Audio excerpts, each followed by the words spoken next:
Excepto pueden adquirir su libro. Saliendo este libro. Bueno, pues antes que nada, buenos días a todas y a todos, ¿no? Y a nombre del Círculo Psicoanalítico Mexicano, pues les doy las más de bienvenida y agradezco a esta maravillosa librería utópica, ¿no? Por brindarnos este espacio para el desarrollo de este evento, en el que contamos con la participación de Berenice Lorrain Martínez Jiménez, quien nos hablará justo del extraordinario libro, ¿no? Este libro que está acá, que es La Invención de las Mujeres, una perspectiva eh, africana de los discursos de género, ¿no? Yo creo que este libro es uno de los escritos más destacados, ¿no? Y más importantes, pues de una de las digamos, investigadoras y feministas decoloniales, ¿no? Que es más importante, que es Oyeranke Oyegumi. Bueno, antes de escuchar a Berenice, quisiera dar una semblanza. Perdón, ¿puedo preguntar una cosa? Sí. Sí. Ah, claro, por supuesto. Mi nombre es Clara Yáñez Contreras y soy miembro, ¿no? Del Círculo Psicoanalítico Mexicano, de psicoanalista. Bueno, Berenice Lorrain Martínez practica el psicoanálisis en la Ciudad de México, estudió la maestría en teoría psicoanalítica en el Colegio de Psicoanálisis Lacaniano y la maestría de estudios latinoamericanos en la UNAM. Está interesada e interpelada por el sentipensar y hacer descolonial, así como por los feminismos descoloniales. Formó parte de la comunidad cooperativa de psicoanálisis Umbrales y de la red Tejiendo Territorios, miren mi lapsus, ¿no? Tejiendo Territorios. Actualmente trabaja en un cártel concernido por el PASE como dispositivo inventado por Lacan y en el taller de lectura cronológica de Sigmund Freud, coordinado por ella y por Eric Hernández. La nota de lectura que va a presentar forma parte de su interés de trabajo en cuestionar la erótica desde una posición feminista, descolonial y las aportaciones que esto puede traer al psicoanálisis. Bueno, después de la exposición de Berenice, sería muy interesante que pudiéramos escuchar sus preguntas, sus inquietudes, sus dudas, ¿no? Y las respuestas que pueda aquí Berenice darnos. Empezamos, entonces. Muchas gracias. Bueno, primero quisiera agradecer al Círculo Psicoanalítico, a Raquel, que es quien organizó este espacio de lecturas, y también a ustedes por venir, por estar aquí acompañándonos este día. Quisiera hacerles una invitación antes de que empecemos y que yo les lea lo que traje para ustedes. Y la invitación, como yo creo que ustedes ya se dieron cuenta, es que me acompañen bordando. Si ustedes pudieron leer el texto de Oyeronke Oyegumi, ella hace una crítica a que la posición occidental siempre lee el mundo a través de la mirada, ¿no? La mirada es este registro privilegiado por el cual, como sujetos occidentalizados, aprendimos el mundo. Y entonces, bueno, la invitación es a que un poco descentremos la mirada como registro privilegiado y le demos un lugar a crear algo de manera colectiva, ¿no? Entonces, cuando ustedes quieran, pueden empezar a abordar y yo les voy a empezar a leer lo que he preparado para ustedes. Oyeronke Oyegumi es una socióloga académica feminista nigeriana, nacida en 1957. Actualmente trabaja como profesora en la Universidad de Stony Brook en Nueva York. Su trabajo interdisciplinario se centra en un punto de vista africano muy poco representado, por la academia hegemónica. Sus investigaciones destacan por el reflejo que hace de la vida africana y a través de otras disciplinas como la sociología, las ciencias políticas, el estudio de mujeres, la religión, la historia y la literatura. Yo quería contarles cómo fue que llegué a este texto.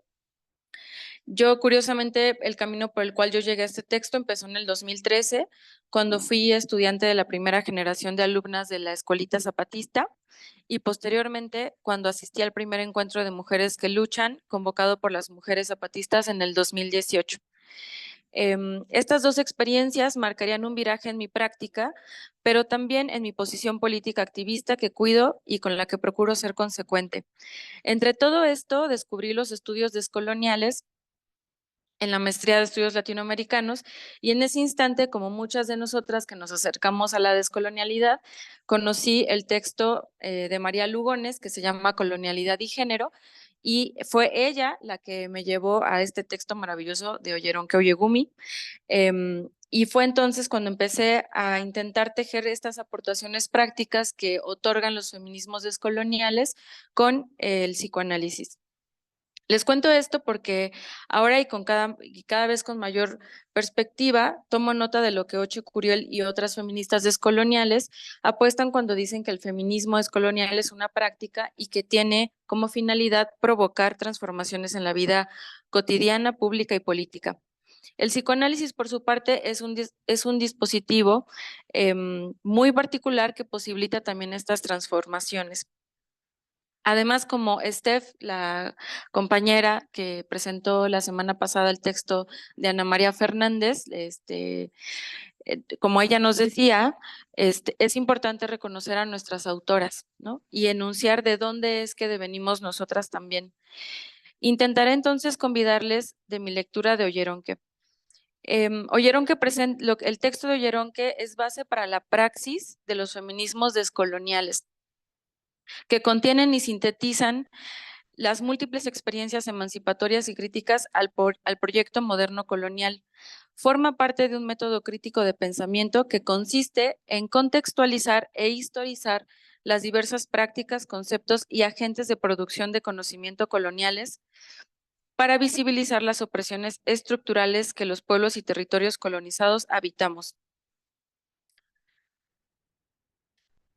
Leer la propuesta de Oyeronke es abrirnos al cuestionamiento de la transmisión eurocentrada del feminismo, como lo plantea Yuderquis Espinosa en su introducción, que quizá ustedes pudieron leer.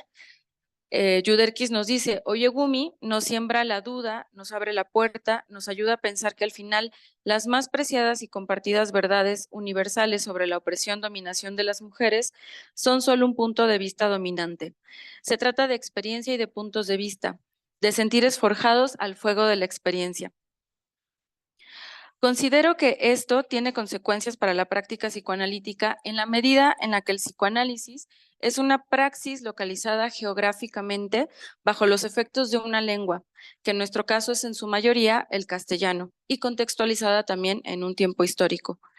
Analizar y ubicar las posibles porosidades en la colonialidad del poder podría tejer una práctica analítica cautelosa en adoptar o sostener discursos como los diversos feminismos, que como los diversos feminismos participan de la producción de subjetividades y por lo tanto de lógicas de poder.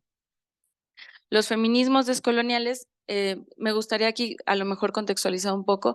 Oyeronke Yogumi es una de las primeras mujeres feministas de las que después abrevaría lo que ahora nosotros conocemos como feminismos descoloniales. Es por esto que este es un texto muy importante. Sí, claro.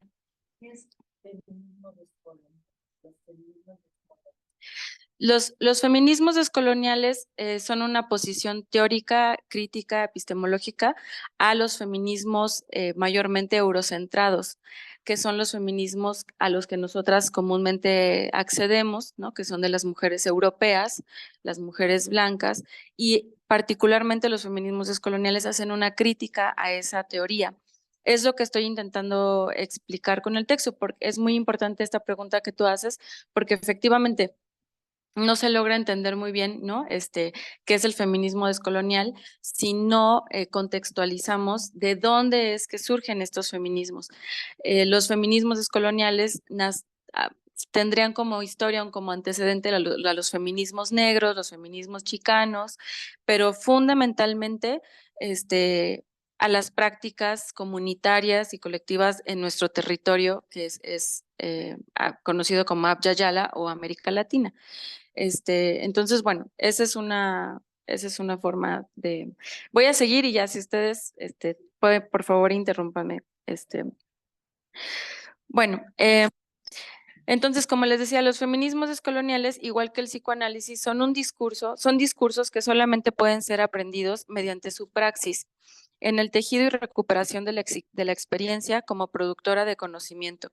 Es en lo más profundo e íntimo de la que se pueden palpar los efectos de la descolonialidad y el psicoanálisis, en las relaciones, en los lazos con los otros, en la posición en relación al poder, al saber y a la diferencia. Ahora, leer este libro es profundamente revolucionario, incendiario, un poco también como nos decía ahorita Clara, porque no es posible atravesar el libro de Oyeronke sin consecuencias. Como su propio título lo anuncia, ella pone en juego los términos en los que las mujeres son inventadas como una categoría epistémica, subjetiva, económica y colonial en el terreno yoruba. Se trata de un estudio africano anticolonial que desmantela la universalización feminista occidental de la preexistencia del género y del patriarcado como un orden hegemónico social subyugante de los cuerpos socializados mujer y la supuesta jerarquía de los cuerpos socializados hombre. Este libro pone en tensión al feminismo occidental en su pretensión de globalidad. Más adelante va a tener un poquito más de claridad cuando les cuente las diversas teorías que existen alrededor del patriarcado. Pensaba no hacerlo, pero creo que sí es importante porque si no, no podemos aprender por qué es que este libro es tan necesario para nuestra práctica, ¿no? Entonces, este libro pone en tensión el feminismo occidentalocéntrico en su pretensión de globalidad y retoma la potencia de la particularidad de los pueblos colonizados para mostrar que son posibles otras formas de organización social y por lo tanto subjetivas. Oyeron que además muestra cómo es que es una herramienta de la colonialidad del poder. Una herramienta es establecer e inventar la diferencia como una degeneración, como lo enfermo, como lo inacabado, lo retrasado, lo pobre. Es lo que Enrique Dussel y otras descoloniales, plantean como la negación del otro para el establecimiento de la hegemonía de lo blanco, lo clasista, racista y misógino. Como plantea Karina Ochoa, que es otra feminista descolonial, la lógica colonial es yo soy si tú no eres. En este sentido, las mujeres serían inventadas como aquella diferencia siempre leída desde lo original, que es el hombre blanco, eurocentrado, heterosexual, con pleno goce de sus capacidades y sin dificultades económicas. Un modelo en el que las mujeres racializadas son negadas y en el que los varones colonizados se vuelven cómplices para acceder a un poco de poder y al que claramente no van a poder acceder. Es un texto imprescindible para el sentir pensar al ser descolonial, para los feminismos, pero también para el psicoanálisis, puesto que su recorrido marca ciertas operaciones lógicas que tienen lugar en una experiencia analítica. Cuestiona el lugar de la historia, con mayúsculas, como este gran relato productor de sentido, reproductor de sentido, para poner en la superficie la particularidad, la singularidad, y la sostiene como productoras de saber, lo que posibilita transformar una historia ya contada, dando paso a la diferencia, que transforma las historias anteriores y las que están por venir. Con este libro podemos dar cuenta de cómo es que una sola experiencia puede contradecir y desmoronar toda una teoría. Visibiliza la potencia que anida en la singularidad en contraposición a un saber totalizante, que en este caso se trata de la opresión de género. Es decir, nosotras como mujeres que recibimos los feminismos eurocentrados occidentales, recibimos la noción de que somos oprimidas por los varones por el hecho de ser mujeres. Y oyeron que lo que plantea es, bueno, pero la categoría de mujer no existía antes de la colonización. Por eso es que es muy interesante lo que ella está planteando. Em, pero no solo eso, considero que en este texto es necesario para construir una práctica analítica que esté a la altura de nuestros tiempos y diversos contextos sociales e históricos en los que cada una de nosotras practicamos. Aquí quiero hacer un disclaimer, una nota al pie. Porque bueno, yo escribo en femenino y quiero aclarar a qué me refiero con eso. Escribir en femenino es una posición política que no solo remite a las mujeres, sino también a lo feminizado y su relación con la colonialidad. Me refiero a lo que Yuderquis Espinosa dice que es una escritura mujer anticanónica, que le da lugar a la racialización y a la clase como una forma de cuestionar a la escritura como producción de élite o academia en nuestra América Latina y el Caribe, cuyos pueblos y tradiciones son principalmente orales, pero también atravesadas por la condición de clase en la que se escribe desde el tercer mundo, de las condiciones materiales de reproducción de la vida. Nosotras, las tercermundistas, escribimos mal. Escribimos por fuera de la academia, recuperamos la oralidad como herramienta y como diferencia con la idea blanca de tener un cuarto propio.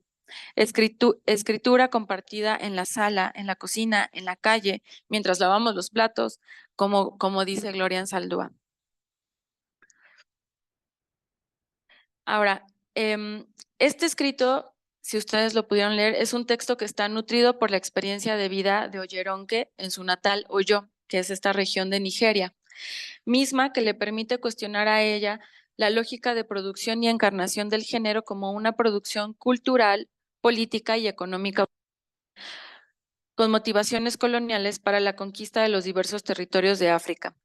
Ella hace una investigación situada y que no homogeniza la diversidad de sus poblaciones. La misma oyeron que en el texto ella plantea que lo que ella está tratando, lo que ella está investigando es particularmente de esa región de Oyo, porque en otras regiones de África lo que sucede es distinto.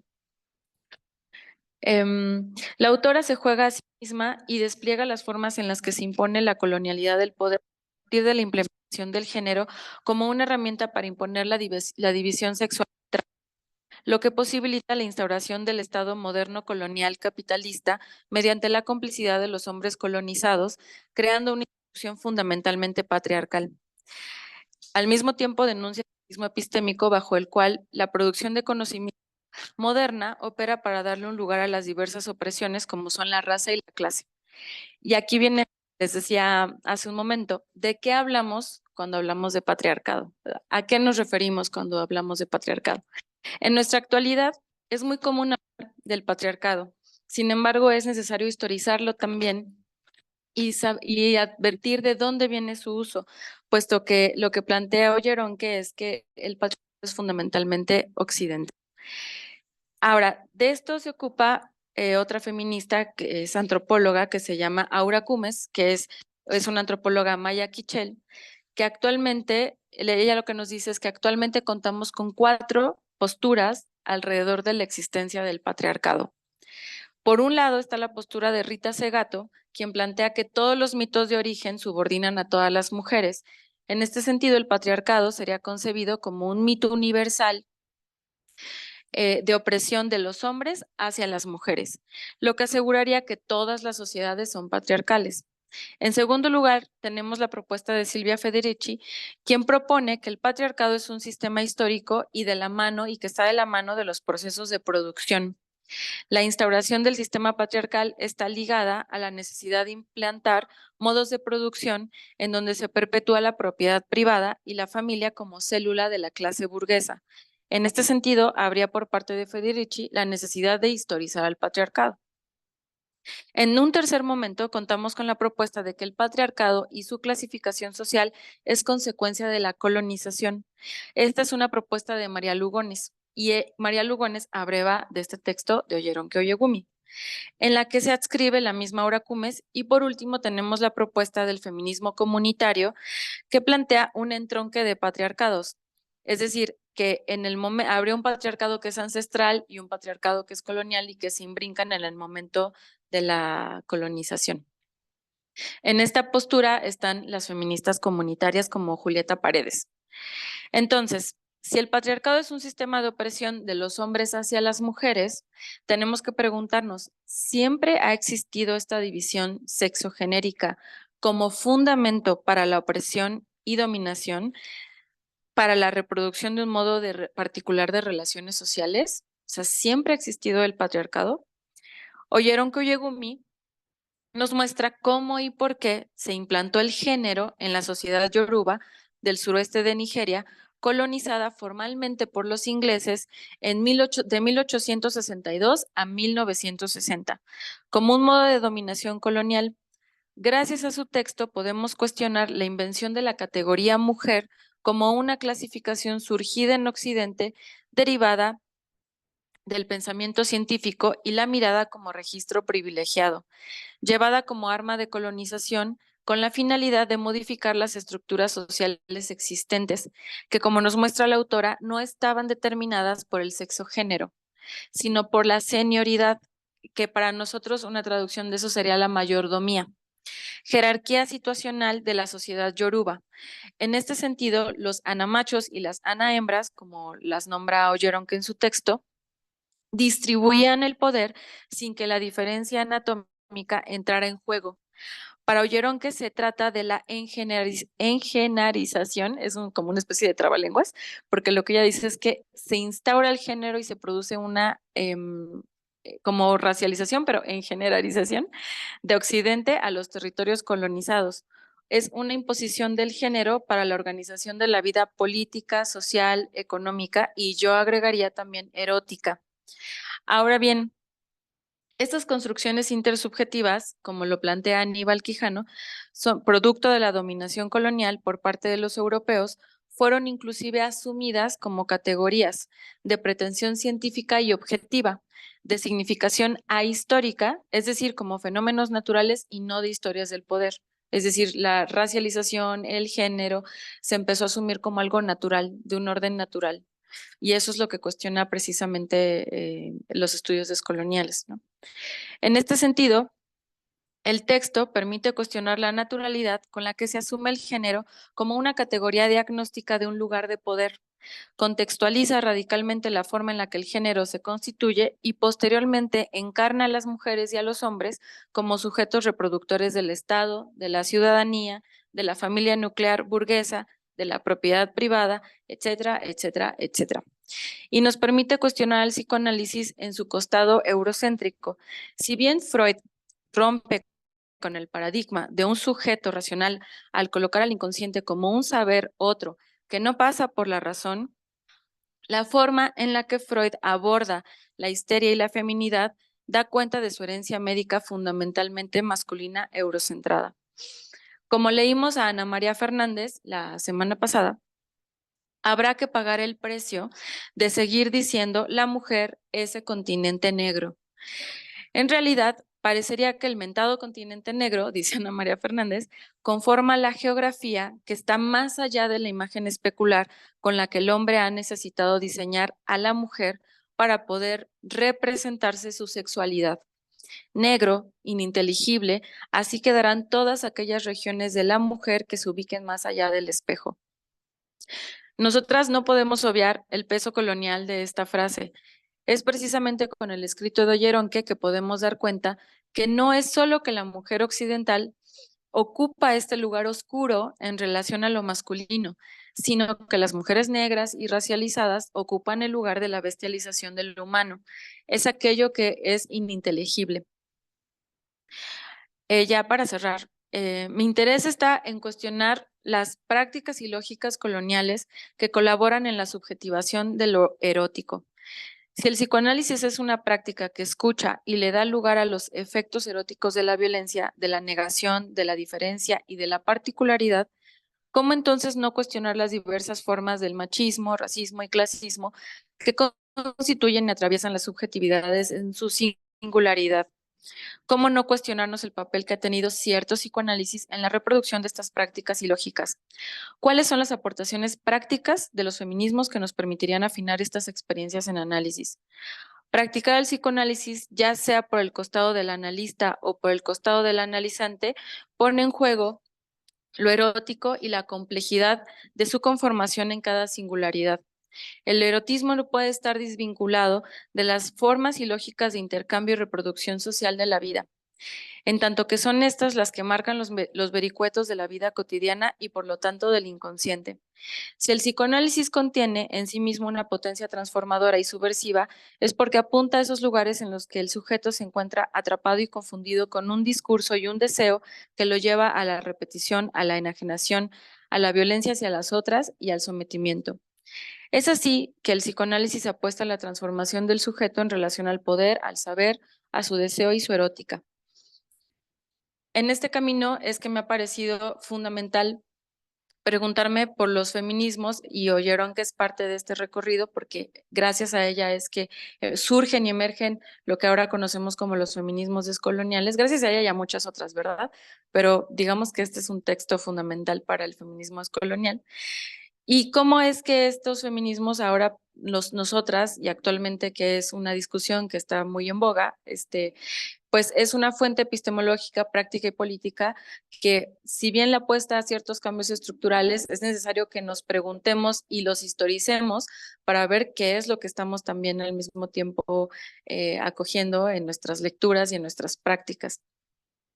Por último, comparto la lectura de Ana María Fernández, que si ustedes no la conocen, es esta psicoanalista argentina que presentó mi compañera Steph la semana pasada con el texto de La mujer de la ilusión. Ana María Fernández, yo comparto su lectura cuando ella dice que si el psicoanálisis no se dispone a revisar sus lógicas patriarcales y añadiría coloniales, corre el peligro de perder su impronta intempestiva.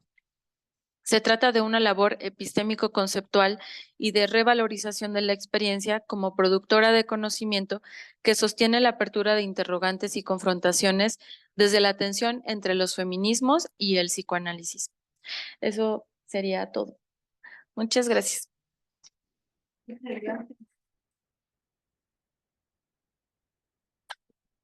Pues gracias, Berenice, por tu interesante participación. Ahora vienen las preguntas. ¿Hay alguna pregunta, alguna reflexión, alguna inquietud?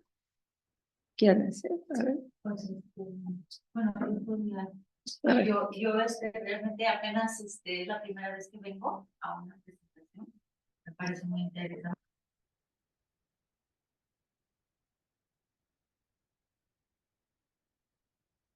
Ignorante todavía en muchas cosas.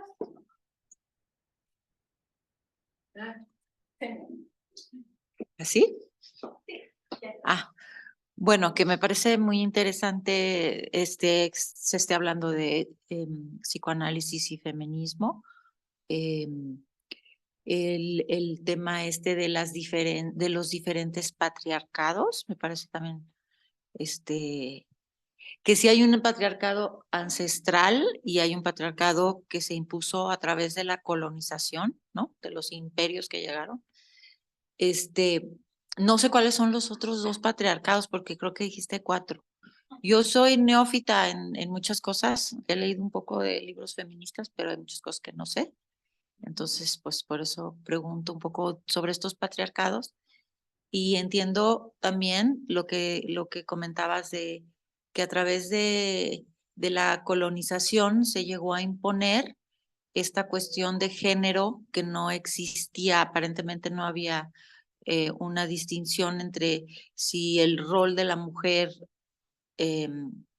era tal o el rol del hombre era tal, como viene en este patriarcado, ¿no? Que viene a colonizar y que ahí podía ser un hombre o una mujer el que tuviera el poder o el que gobernara o el que fuera el líder, ¿no? Es lo que entendí yo. No sé si estoy en lo correcto o no. y no sé cuáles son los otros patriarcados.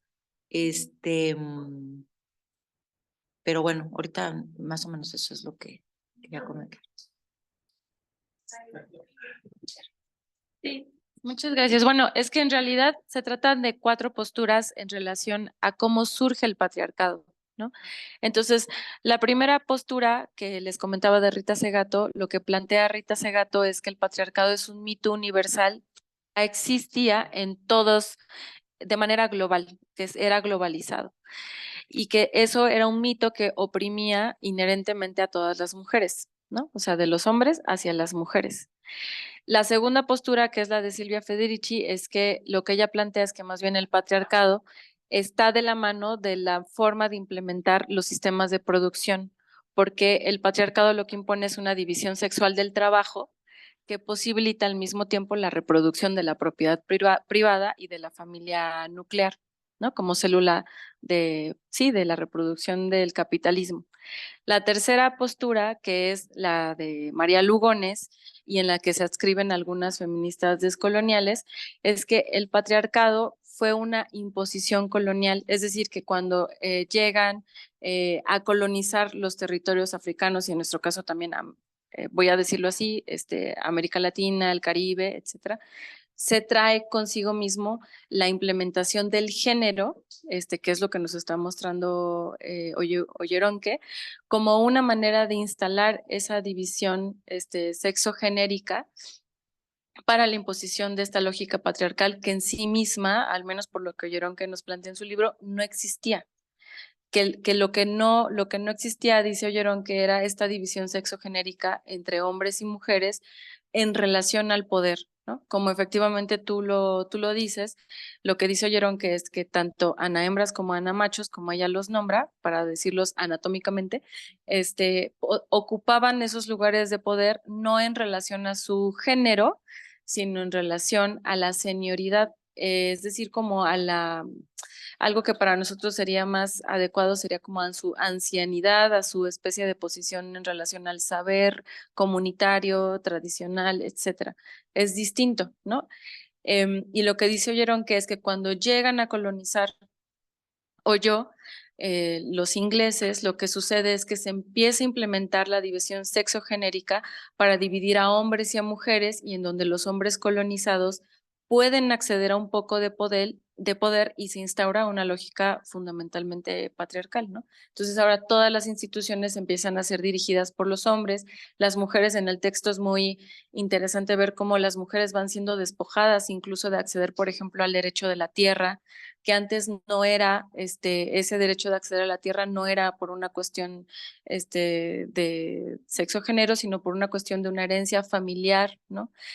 Bueno, familiar entre comillas, lo voy a decir como para intentar usar los términos que conocemos nosotros, ¿no? Sino que la división antes del poder era distinta.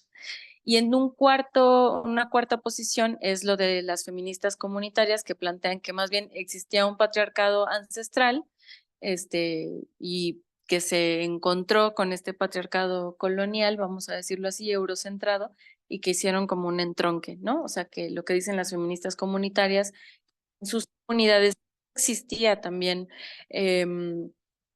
una relación de poder, una diferencia entre hombres y mujeres que colocaba a las mujeres en una posición de menos poder en relación a los hombres, pero distinta a este patriarcado occidental que llega a, pues no nada más a infringir todavía más estas relaciones de poder, sino a despojarlas aún más ahora de la tierra, ¿no? De la tierra, que es un poco lo que dicen las mujeres zapatistas, ¿no? Que pasan como por esta triple explotación, ¿no? La de la casa, la de el patrón y ya se me olvidó cuál es la otra.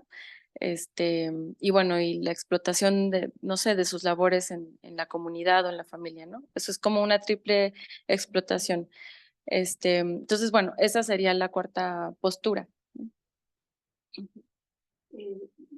¿Alguna otra pregunta? ¿Alguna?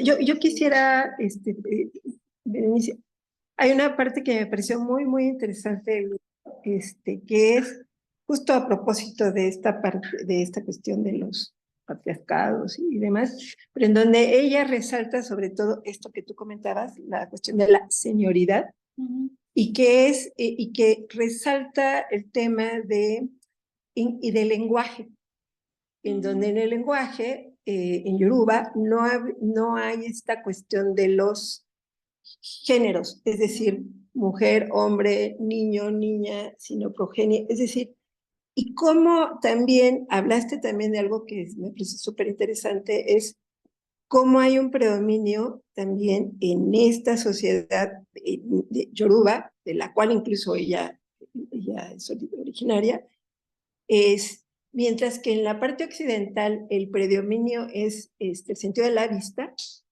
y que eso da una diferencia no solo de sexos, no mujer, hombres, negro, blanca, etcétera, ¿no? En el caso de la sociedad yoruba, ella habla de un concepto que me pareció importantísimo, que es el sentido del mundo, en donde hay también está la parte de la voz, la parte de la escucha. Y entonces es cómo da otra forma también de relacionarse. Y yo te quería preguntar, entonces, porque para nosotros como psicoanalistas, un aspecto fundamental es la escucha, ¿no? Claro. O sea, hablabas de la singularidad, en fin. Entonces, ¿cómo lo pensarías? Porque es muy interesante, ¿no? En este libro, justo esa cosmovisión, o como le quieras llamar, pero que también le daría un sentido diferente al mundo, a ese mundo en particular. El psicoanálisis, ¿cómo lo pensaría? Pues de hecho, una de las cosas que a mí me interesan trabajar más a profundidad es precisamente cómo es que el psicoanálisis, a pesar de que sí le da un lugar importante a la escucha, porque bueno, ese es el registro con el cual nosotros trabajamos, pero cómo es que, al menos por ejemplo, Freud, en su visión, en su trabajo en relación a la histeria, que es también lo que Ana María Fernández plantea en su texto que revisamos la semana pasada, cómo es que aún ahí, en esta transmisión psicoanalítica, hay una herencia también médica occidental para leer la feminidad, las mujeres, etcétera. Y cómo es que precisamente, bueno, el ejercicio que yo les proponía hacer el día de hoy, que era como centrarnos más en el registro justo de la escucha, pues es una manera en la que nosotros podemos descentrar ese registro de la mirada, que efectivamente, ¿no? Lo que nos plantea Oyeronke es que de manera occidental la raza, la clase, el género son categorías, que curiosamente se toman como naturales e inclusive como biológicas, pero son categorías que son aprendidas desde un registro netamente occidental, ¿no? Que es el de la mirada. Y cómo es que la escucha, que es lo que sucede precisamente en la región de Oyeronke, en Oyo, que cómo es que la escucha es este registro en ellos privilegiado porque la tradición que ellos tienen es fundamentalmente oral. Es decir, la manera en la que se transmite la historia, la manera en la que se generan las transmisiones de conocimiento es vía la oralidad, que es una tradición que nosotros también compartimos en nuestros pueblos, bueno, en las tradiciones de nuestros pueblos originarios, también compartimos esa oralidad, pero que se ha perdido, ¿no? Se ha ido perdiendo conforme hemos tenido también, pues bueno, acercamientos también con una posición un poco más eurocentrada, que privilegia la academia, que privilegia la ciencia, etcétera, ¿no? Pero sí, yo creo que ese es un trabajo muy interesante que hay que hacer, como este entrecruce en cómo es que para el psicoanálisis el registro privilegiado también es la escucha, y qué podemos hacer para también terminar de no sé, de despojar un poco al psicoanálisis de esa herencia que todavía tiene, tan permeada por esta lógica médica, occidental, ¿no? Al menos en los trabajos que Ana María Fernández y que Freud tiene sobre la histeria, yo creo que ahí habría algo muy interesante que trabajar. Aunque sí resulta muy interesante la posición de Elena Bravo, en donde justamente como que desmitifica un poco esta posición es decir, las diferentes etapas de los psicoanalistas, ¿no? Que muchos responden a sus momentos, sí. Pero como el psicoanálisis hay diferentes psicoanalistas que han tratado como de un poco romper un poco con esto, ¿no? Sí, sí. Pero bueno, ¿hay alguna otra pregunta? ¿Alguna otra? ¿Sí? Okay. Ya está.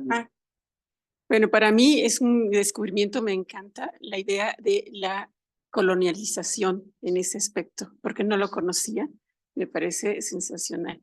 Y para darnos cuenta de hasta dónde esta división genérica que establece Occidente, pues lo hemos introyectado en nosotras profundamente, muy profundamente. Yo les quiero decir un dato muy chistoso y una cosa mínima. Se dice normalmente que las mujeres tenemos la capacidad de atender a varias cosas al mismo tiempo, ¿no? Y yo les digo a mis amigas y compañeras, fíjense que yo soy un perfecto caballero, porque yo nada más puedo con una cosa, ¿no? Por ejemplo, ¿por qué ahorita no me puse a bordar? Porque o bordo o escucho. Y eso es algo muy introyectado, ¿no? Es lo que yo estoy descubriendo. Y me parece sensacional toda la exposición porque hay mucho descubrimiento entre también las distintas formas de patriarcado. Bueno, hablabas de que sí hay en una de las posiciones, que sí hay un patriarcado antes de la colonización. Eso también me gustaría conocerlo más y conocer más la organización social ajena al género, ¿no? Eso se me hace de lo más interesante también para profundizar y conocer más. Sí. Al contrario, felicidades.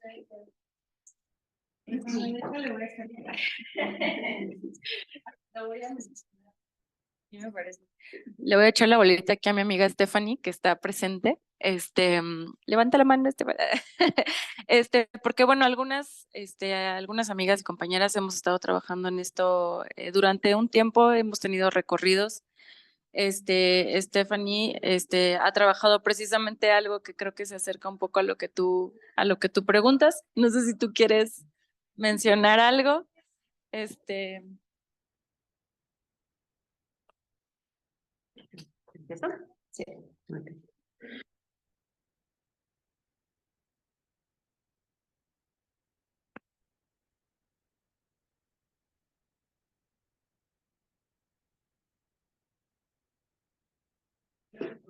A ver.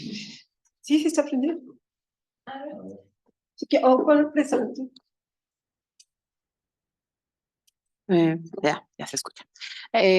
Pues hay toda una serie de trabajos, de estudios que distintas investigadoras han empezado a hacer en la UNAM, pero también a partir de todo este boom y estas preguntas que surgen a partir de cuestionar al género, ¿no? Y de cuestionar cómo el género ordena ciertas cosas muy, o sea, así como lo que usted plantea, ¿no? De lo cotidiano. Y hay muchos estudios bien interesantes. Hay un investigador que se llama Patrick Johansson, que justamente está haciendo, él es un estudioso de los códices y habla un náhuatl excelente y tiene pues, un gran trabajo, eh, donde hablas precisamente de cómo fue en las culturas nahuas,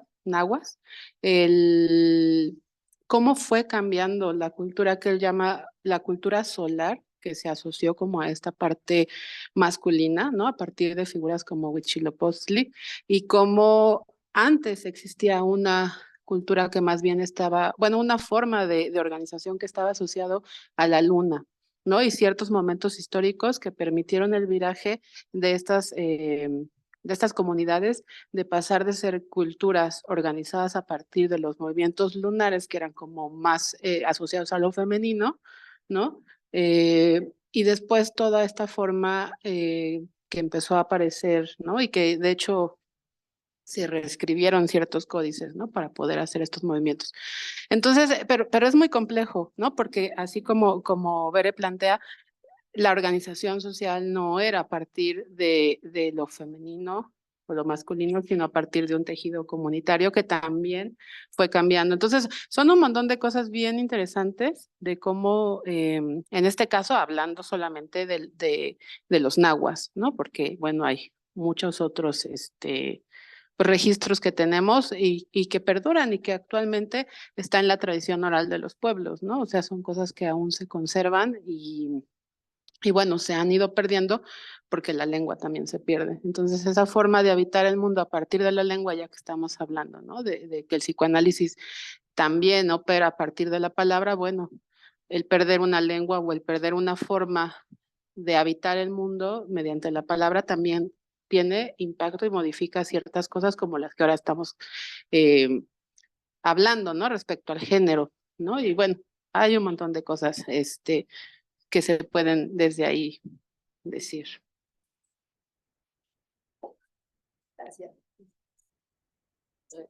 ¿Alguien más quisiera comentar algo? ¿Alguna ¿Preguntar algo? Sí.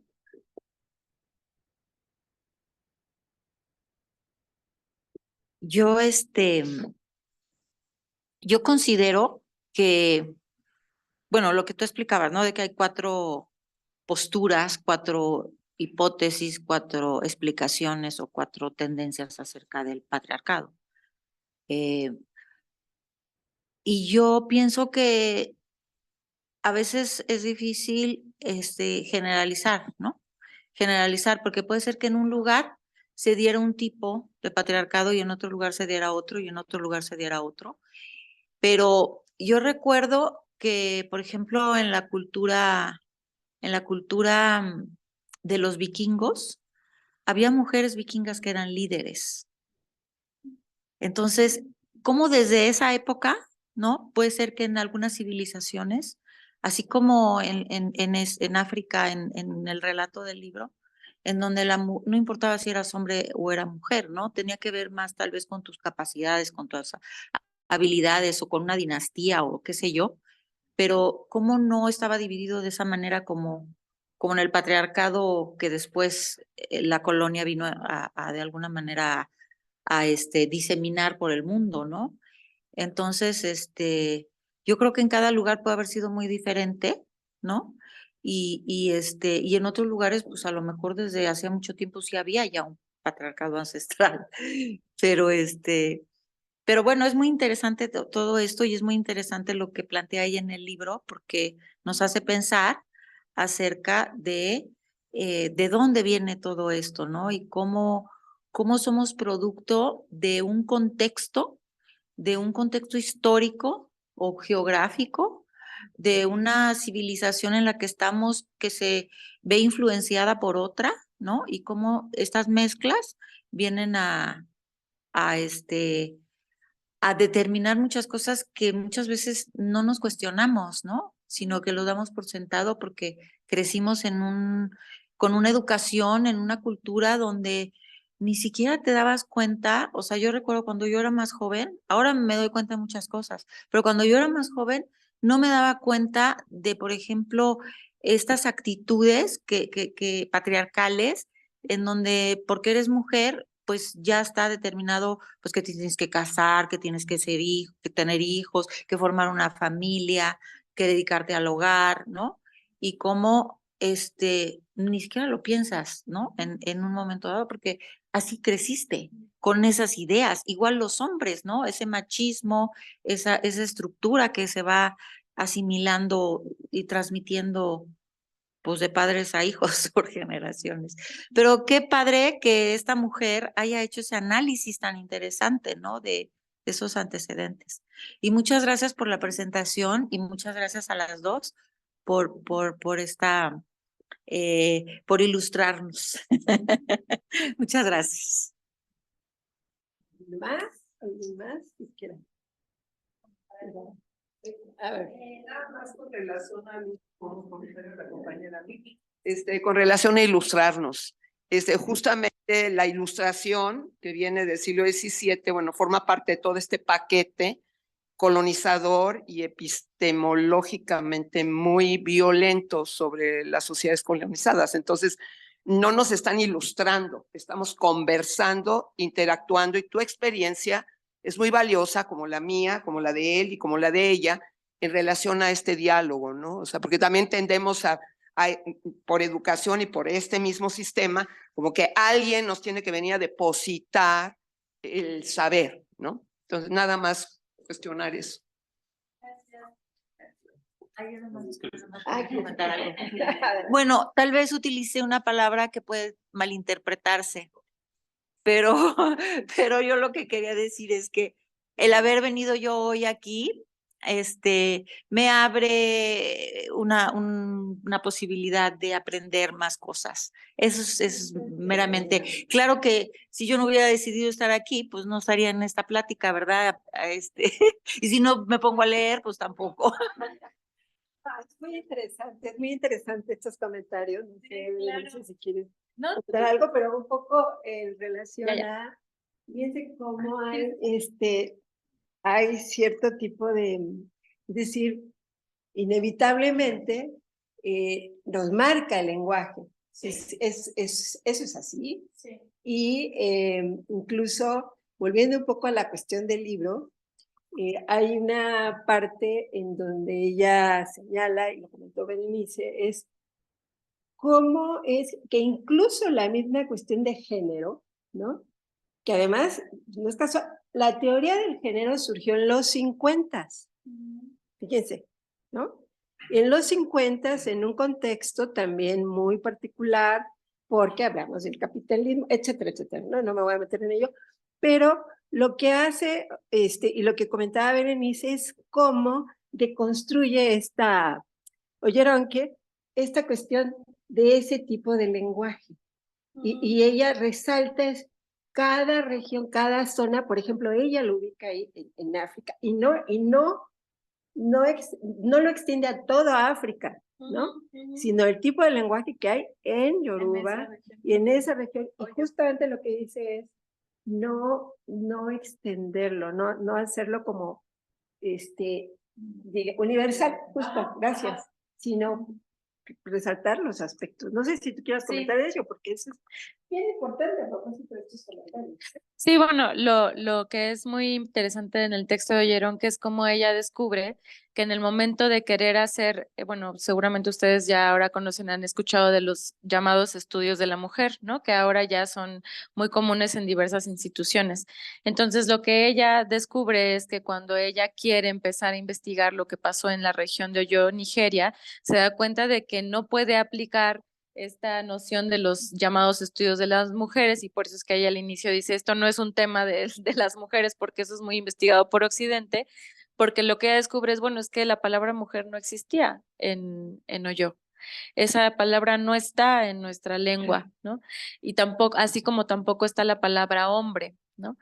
Entonces, sí es muy interesante porque con eso volvemos a dar cuenta de cómo es que, o sea, cómo es que la invención de las mujeres, como lo dice Oyeronque, pasa radicalmente por una invención que nos atraviesa y que nos encarna, o sea, que nos hace cuerpo, ¿no? Que nos atraviesa en la lengua, en el lenguaje.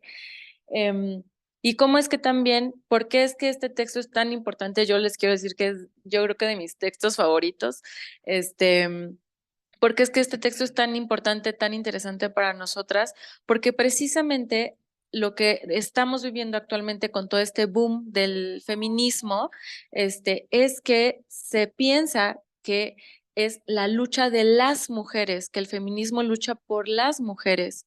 Y precisamente lo que está diciendo Oyeronki, lo que dicen también las feministas descoloniales, es que, a ver, tenemos que cuestionar primero qué es eso, híjole, ¿qué diría Freud, no? ¿Qué es eso de qué es la mujer, no?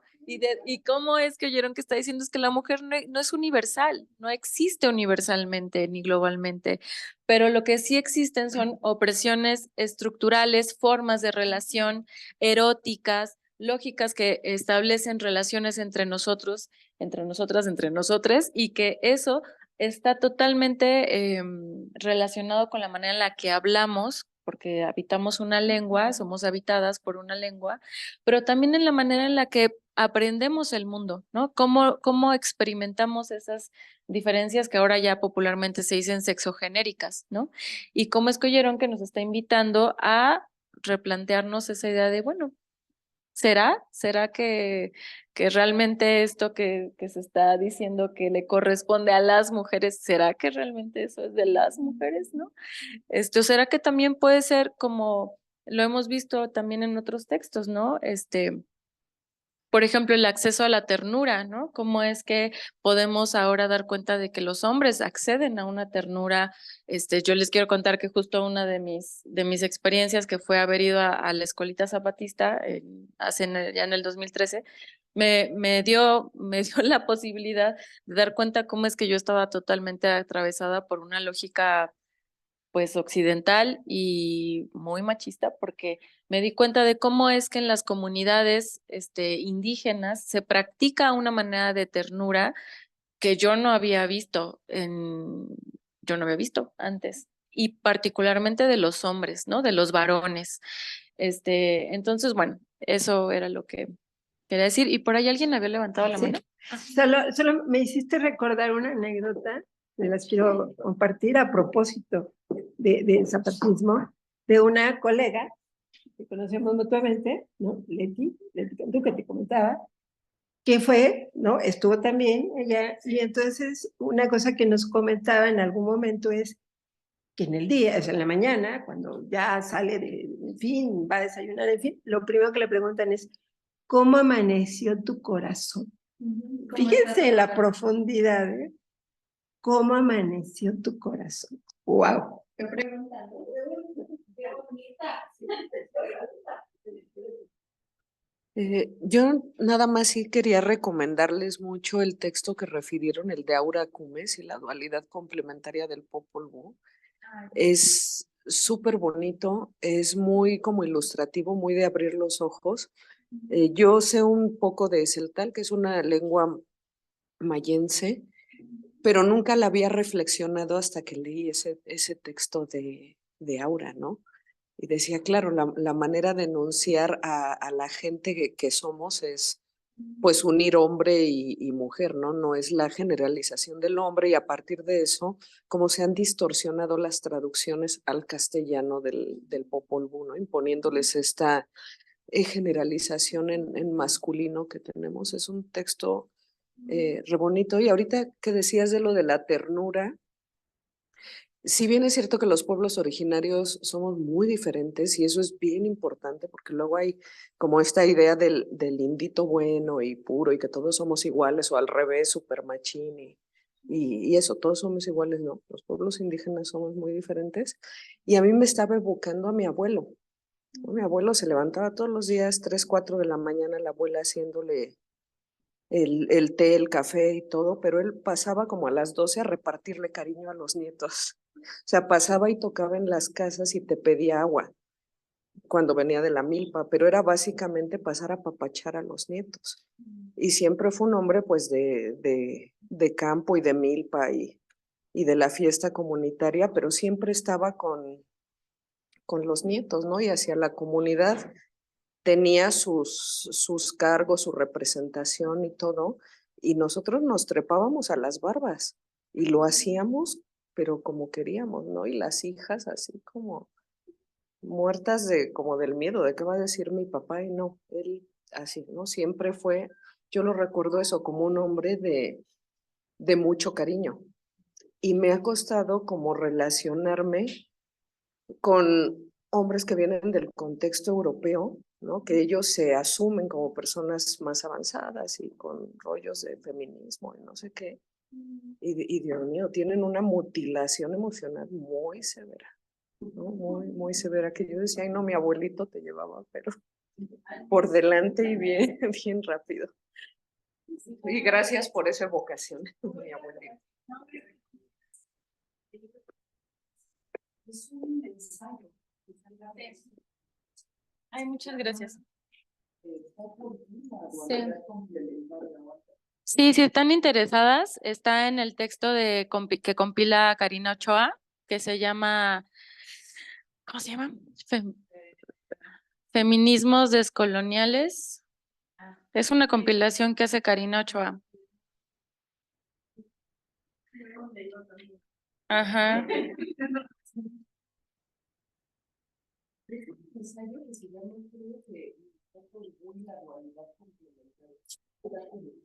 Viene en el libro que compila Karina Ochoa, que se llama Miradas en torno al problema colonial. Que por cierto, Karina Ochoa es una feminista descolonial mexicana que vale mucho la pena leer. Entonces, bueno, pues, no sé, dejamos aquí. Otra pregunta, ¿alguna otra? Ah. A ver.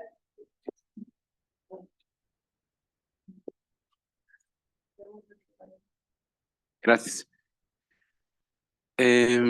Bueno, me gustaría, es una pequeña solicitud, quizás muy grande, si pudieras extenderte un poco más con lo de la feminización, sobre todo porque en el psicoanálisis hay una fuerte tendencia que viene desde Freud, donde la feminización queda como un síntoma más, ¿no?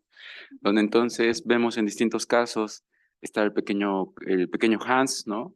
Con su fobia, preguntándose por el Fifi Maker, ¿no? O sea, viendo el cuerpo de su mamá en la bañera, así como también tenemos entonces la historia de el famoso caso malamente llamado el caso del hombre de las ratas, ¿no? Donde entonces también las fantasías, las ideas obsesivas que él tiene, Freud en algún momento puntúa como una especie de que hay una feminización, pero porque ahí hay un síntoma, pero de la homosexualidad. Y en eso se queda entonces la feminización, ¿no? Como un síntoma que con una tendencia a la homosexualización, lo cual creo que en lo que tú comentaste me gustaría solicitarte si pudieras extenderte más a qué te refieres con la feminización. Nada más. Entre todas. Sí, a ver, es que por ahí hay una posición que a mí me parece muy interesante, que es precisamente la de Karina Ochoa, que ella habla de la feminización de lo indio. Voy a intentar contarles qué es lo que yo he entendido que Karina plantea.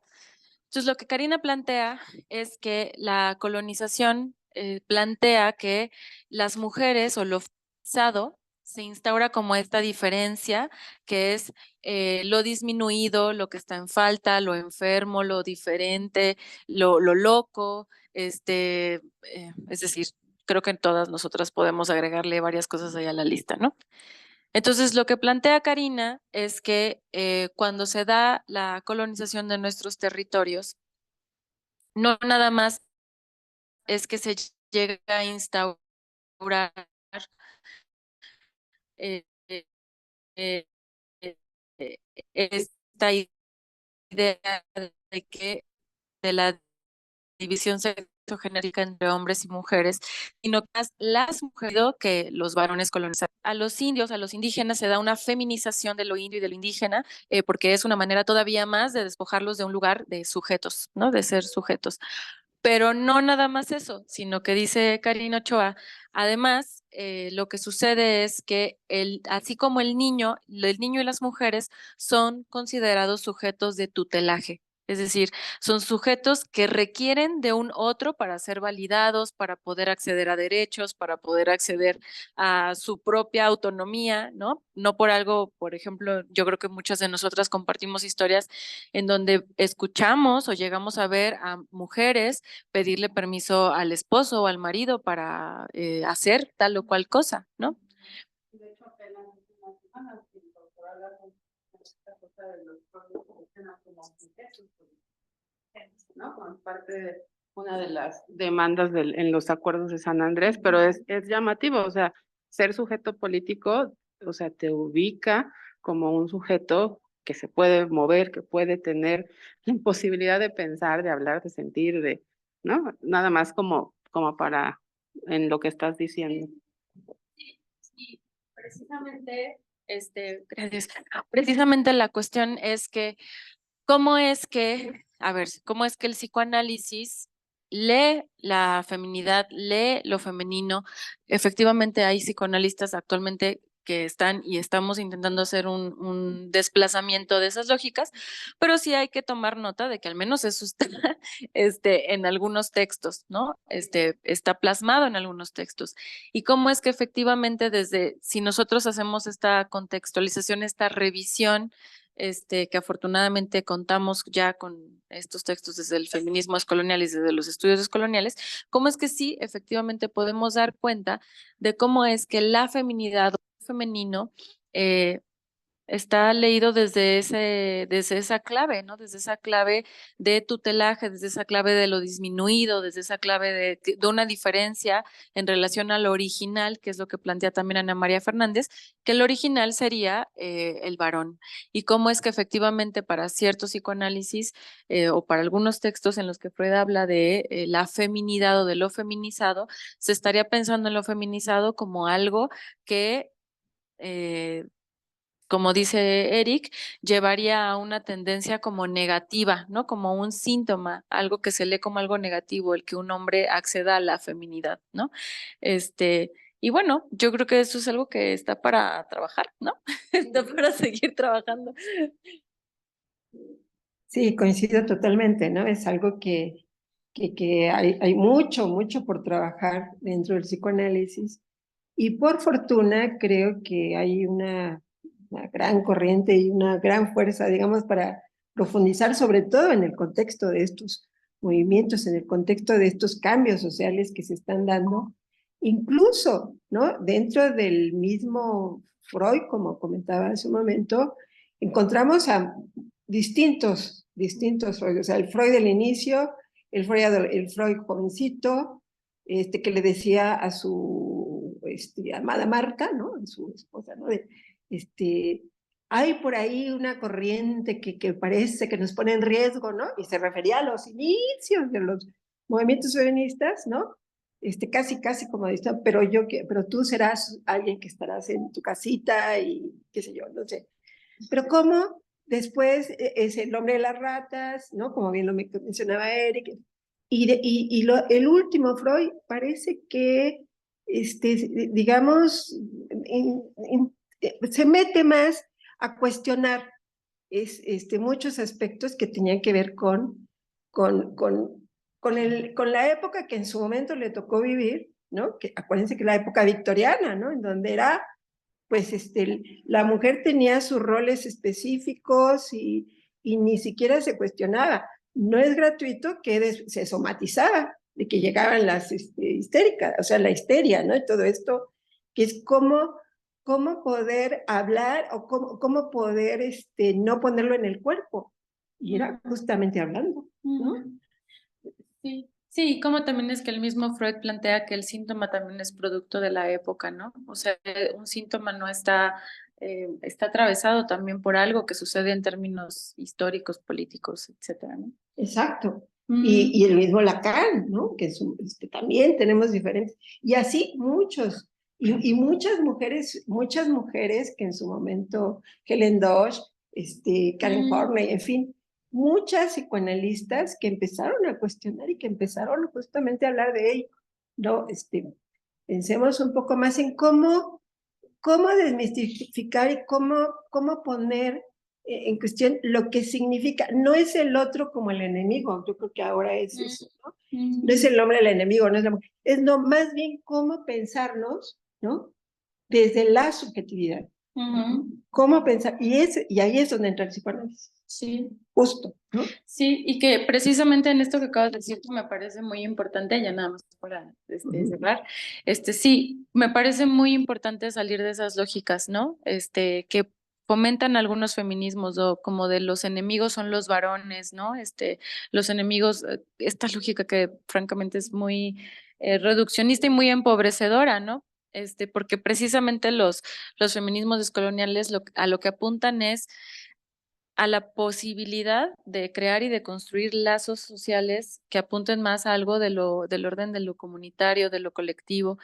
Y ahí, y una vez leyendo a Oyeronke, pues una no puede evitar plantearse y preguntarse, cómo es posible salir de esas lógicas, efectivamente, ¿no? Y esas lógicas De unos, binarias, ¿no? sus lógicas binarias, totalmente. Sí. Bueno, pues ha sido muy interesante. Bueno, pues yo creo que ya no voy a pasar Muchas mucho, ¿verdad? No. Gracias. Pues muchas gracias por su presencia, gracias. Gracias. Por